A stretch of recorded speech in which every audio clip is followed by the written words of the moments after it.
And I just want to give a shout out to a tweet that we just saw. Someone, @Jord_call said, "I'm skipping work for this. Totally worth it." All Blitz those of you battle. who did not skip work for this, I'm going to go Ferris Bueller on you and remind you that life moves pretty fast. If you don't stop and look around every once in a while, you just might miss it. Sometimes you call in sick to go to the Cubs game. Sometimes you make up a lie and get everyone to donate a bunch of money for your disease, #Ferris Bueller, and you get to watch the Blitz battle. So mistake on you for missing this live while you watch it in replay. And they're all like, everyone watching this in replay in the future right now is like, he's right. Yeah. I really should have called it. And, we're off to our fifth game here, 2.5, 1.5. Magnus Carlsen has a 1-game lead. It's too early for a single game lead to mean anything. I mean, of course, it's nice to be ahead on the scoreboard, but it's a long, long match. So a lot of play left. And look at this knight a6 move played.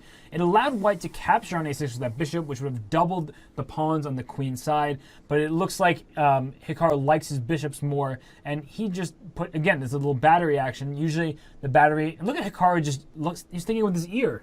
You missed Hikaru face. I missed Hikaru face. That's number 18. That's a rare sighting. It's like a wallaby in the wild. That's a rare sighting right there. Hikaru Nakamura, number 18.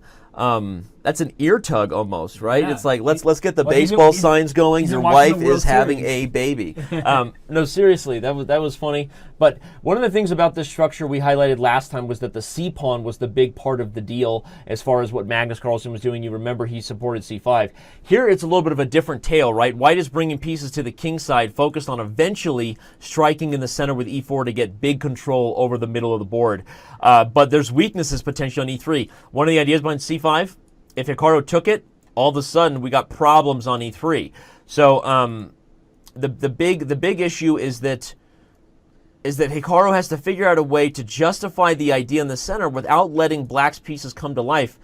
I kind of like c5 by Magnus. The more I look at the position, I'm kind of liking the transition for black here. Yeah, c5 was a nice move of getting some space. Now pawn to c4 is definitely a possibility. The problem with pawn to c4 is it allows white to retreat the bishop and then go pawn to e4 himself. And he's going to be pushing forward in the center. Plus, always remember, whenever you push a pawn, I highlighted that basic ridiculous thing for beginners in the beginning, you can't go back. So d5 is also now under fire permanently because the c6 pawn is no longer there. Look for those features to play a part down the road as tactics start to get messy in the middle of the board. And here, move like rook a to e1, shifting the rook to the center. Normally, we like to move the rook closer to that square with rook f to e1, but the point is, with that rook on a to e1, at some point white will go e4, and if you take with the f pawn, look at the queen and rook barreling down the f file. Yep. So, nice, Nigel. I know your name's not Nigel, but sometimes I just want to give you compliments in different languages. Absolutely. Australian is not a different language. I understand that. And it looks like this opening that we see here, this Nimzo Indian defense, is the same variation that Naka blew that famous winning position in Zurich when he was completely won against Carlsen.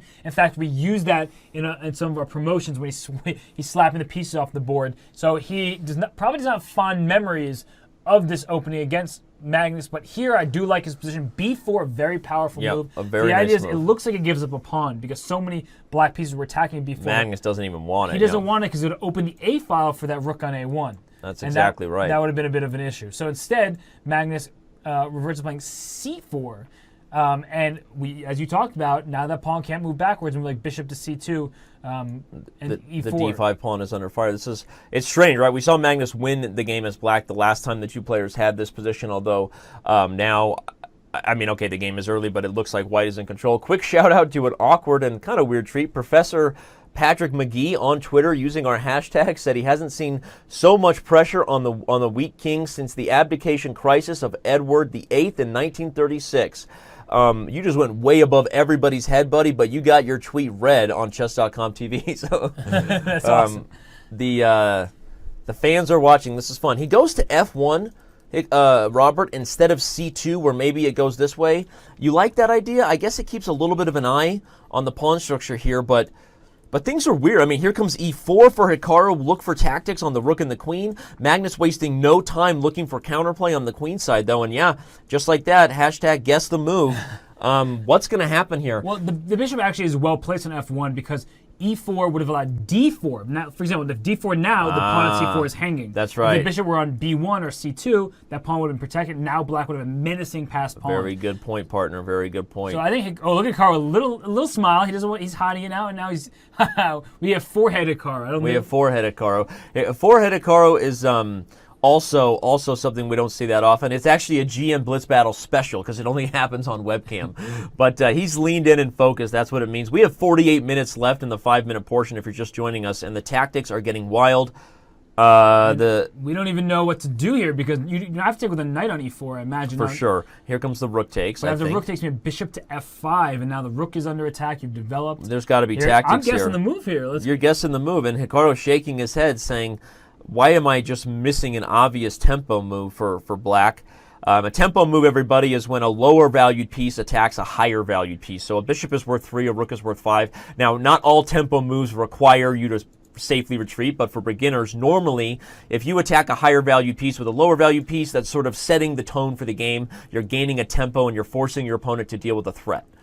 I don't really see a good move for Hikaru here because now the b4 pawn is hanging for free. Queen takes b4 seems completely. You know what's funny though is even with all that though, I still feel like there should be some way to simplify if you can force pressure on the e file pin, that bishop not being able to move because of tactics. I'm just not seeing bishop d4 now is a great tactical shot. If bishop d4, I missed it. And Hikaru just resigns quickly, really dejected with himself, down 2 games in the match now, and he's lost